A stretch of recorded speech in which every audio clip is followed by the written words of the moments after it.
Buenos días, bienvenidos a un nuevo directo de Empresa Exterior, el digital económico del negocio exterior de España. Hoy queremos analizar los riesgos y amenazas para la empresa española en el contexto internacional y para ello tenemos de invitado a Miquel Aguirre, Head of Political and Single Risk de COFACE para España y Portugal. Buenos días, Miquel. Buenos días, Paula. Encantado de estar con vosotros. En el último barómetro de COFACE, del tercer trimestre de 2019, se presagiaba un 2020 de recesión económico. ¿Podemos seguir diciendo lo mismo ahora? ¿Habrá recesión o solo desaceleración? Bien, hay un tema, por ser puramente técnico, normalmente se dice que recesión es cuando un país o un grupo de países tiene 2 trimestres consecutivos con signo negativo en el PIB. Con lo cual te diría que a pesar de que, por ejemplo, a final del año 2019 hubo muchas incertidumbres sobre la economía alemana, lo que es cierto es que ahora mismo en todo el mundo no hay una recesión. Lo que claramente indica en la mayor parte de los datos macroeconómicos es que hay una desaceleración. Las economías que podríamos llamar desarrolladas o de alta renta per cápita están creciendo o van a crecer en torno al 2%. Y las economías en transición están creciendo pues entre el 2 y el 3%. Ese es un poco lo que nos espera los próximos 12 meses. ¿Cuáles son los factores que están influyendo en este escenario de desaceleración? Perfecto, pues para COFACE existen 3 factores que van a marcar el 2020, que es bastante importante. Lo primero es una gran diferencia, por ejemplo, del 2008 al 2020, es que del 2008 nos sacó de la crisis los países emergentes. Principalmente Brasil, Rusia, China, India y Sudáfrica, los famosos BRICS. ¿Cuál es la cuestión en el año 2020? Pues que esas economías, salvo en el caso indio, existen dudas sobre todas ellas. Y hay que tener en cuenta que India es un país con una renta per cápita por debajo de $4.000. Entonces, vuelvo a decir, en el año 2008 teníamos el empuje de los países en transición. En el año 2020 parece que también se desinflan. Luego, primera duda, ¿qué pasa con esas economías?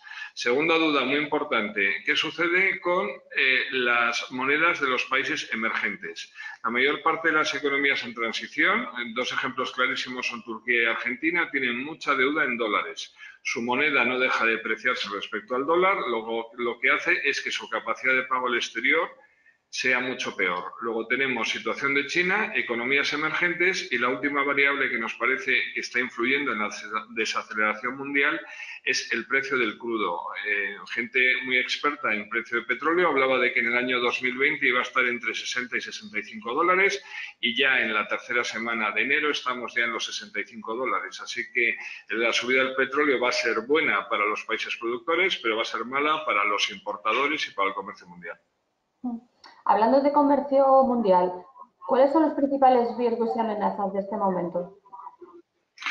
Bien, pues como comentaba ahora mismo, una de las cosas que está sucediendo es que ese tirón, ese impulso que tenían los países, las economías en transición, las economías emergentes en el 2009, en el 2020 no aparece.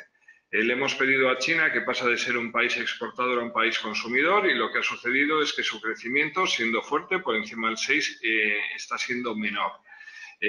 Pues luego, un tema muy importante, China en los últimos años ha sido el país que más ha comprado a Rusia, que más ha comprado a China o a Brasil y, por ejemplo, es uno de los principales destinos de exportaciones alemanas, digo, por la influencia que tiene Alemania para el mercado español, ¿no?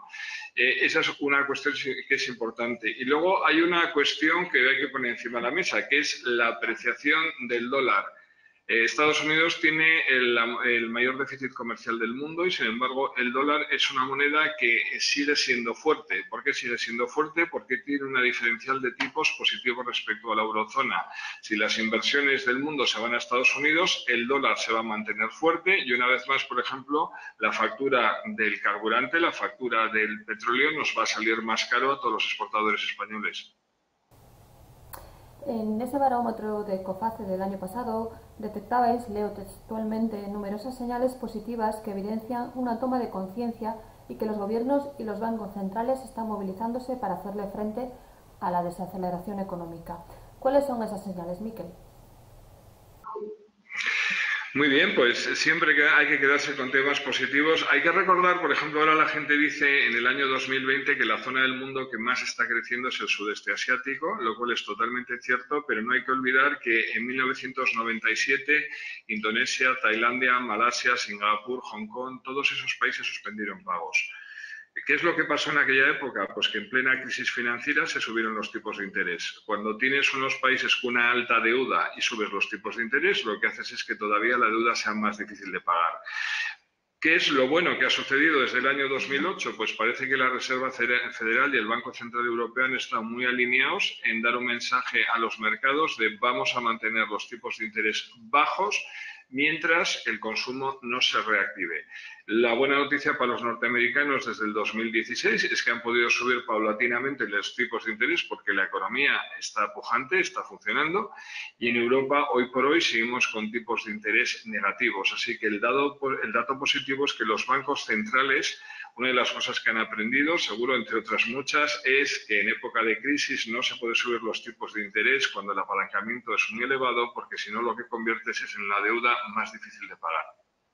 ¿Y el Banco Central Europeo hay previsión de que al final haga esa subida de tipos o todavía no? A ver, es una opinión, existe literatura al respecto en la página web de COFAS y en otras páginas. Es importante que empiece a haber una subida gradual de tipos en la Unión Europea. ¿Por qué? Simplemente porque cualquier inversor, cualquier particular, cualquier empresa, cualquier gobierno, lo que busca con su pasivo, con su inversión, es rentabilidad. Hoy en día los tipos oficiales de la Reserva Federal están por encima del 2 y en la eurozona están al 0. Así que mientras haya ese diferencial de 200 puntos básicos, ¿dónde se va a ir el dinero? Se va a ir a Estados Unidos. Y una de las cosas que sucede es que Europa también necesitamos esa inversión exterior. Al final, comparando Estados Unidos con la Unión Europea, necesitamos tener unos tipos de interés más parejos que en los 2 últimos años no han dejado de diferenciarse. Vamos a entrar en detalle hablando de algún sector. ¿Cuál es algún sector que pueda presentar buenas perspectivas para este 2020? Y al contrario, ¿cuáles son los sectores que van a pasar dificultades en este año? Muy bien, hay un tema que es importante. España es un país que principalmente lo que hemos hecho exportar durante mucho tiempo es automóviles. Lo digo porque automóviles y componentes de automoción es un sector que va a seguir siendo fuerte, pero en el año 2020 hay que mirarlo con una cierta cautela, más que nada porque hay que ver que en los países que nos rodean y en otros países más lejanos, como puede ser el chino, las matriculaciones de automóviles están bajando. Si me dices, bueno, ¿en qué sectores son importantes, somos pujantes? Yo creo que claramente hay dos cuestiones que hay que poner encima de la mesa. Uno es el sector de infraestructuras. España es líder en lo que es la elaboración de infraestructuras a nivel mundial. Tenemos un know-how en lo que es la fabricación de cualquier tipo de infraestructura, pero claramente en tema ferroviario, en manejo de aeropuertos, en cuestiones de metro, en seguridades viales, al final, la seguridad de muchas policías y muchos semáforos en grandes ciudades mundiales se llevan por empresas españolas, y además todo ese tema de infraestructura lo que lleva es una gran tecnología. Yo creo que España cada vez está más posicionada en lo que es el sector tecnológico, lo está haciendo muy bien y tenemos una tecnología puntera que nos ayuda para ganar licitaciones muy complicadas frente a competidores pues franceses, alemanes o canadienses. ¿Y en qué continentes o regiones deberían poner el foco las empresas españolas internacionalizadas? ¿Cuáles se prevén que sean las regiones más dinámicas del mundo para el comercio mundial? Bien, en COFAS nos gusta señalar que, aunque bueno, desde luego el confort lo encuentras en los países que te rodean, tenemos que tener en cuenta sobre todo para España que España está sentada encima de una China. ¿Qué quiero decir con esto? ¿Qué queremos decir con esto? Que debajo nuestro está África, con 1.200 millones de personas, y es un tema que es bastante importante porque estamos ahí mismo. Al final, cuando se habla de la internalización de la empresa española, en África normalmente estamos pensando en ocasiones exclusivamente quizá con Marruecos o Argelia. Hay que pensar que tenemos Marruecos, Argelia, Túnez. En África subsahariana hay muchísimas oportunidades a nivel de Kenia, de Senegal, de Costa de Marfil, de Sudáfrica. Y uno de los temas que es importante es que España debería tener una presencia muy importante o mucho más importante de lo que es ahora en lo que es África subsahariana. Quiero dejar también un apunte que los países que más van a recibir fondos de cohesión, fondos europeos en la próxima década dentro de la Unión Europea van a ser países del este de Europa. Y España también yo creo que tenemos un reto muy importante para tener una mucha mayor presencia en países que ya están en la Unión Europea, como pueden ser Polonia o Rumanía o Checoslovaquia, porque están en la Unión Europea, van a recibir fondos de conexión, van a hacer grandes infraestructuras, España tiene empresas capacitadas, pero la verdad es que la penetración en esos mercados que tenemos hoy por hoy no es muy grande. En este contexto internacional, ¿cómo ayudáis desde COFAS a las empresas españolas internacionalizadas? ¿De vuestra oferta de servicios y productos hay alguno que gane especial protagonismo en estos momentos? Bien, yo creo que lo que más valora hoy en día cualquier exportador o inversor, lo que valora es la información que sea viable. COFAS está presente en 100 países a nivel mundial, tiene un rating AA-, que es un rating muy bueno para cualquier entidad financiera que nos quiera utilizar como riesgo contraparte, y el principal servicio que damos a alguien es que hoy por hoy, insisto, no se trata de que un cliente, un exportador español tenga un cliente en Estados Unidos, en Francia, en Senegal o en China, es que COFAS sea capaz de decirle, darle la información precisa para decirle, pensamos que este es un cliente que merece la pena trabajar con él y con el que vais a crecer conjuntamente. Yo siempre digo que el seguro de crédito es muy parecido o puede tener algunas similitudes con lo que es el negocio bancario. Si todo el mundo que entra a pedirnos un riesgo se lo damos, pues seríamos muy populares y tendríamos muchos clientes, pero la gente lo que espera es una asesoría.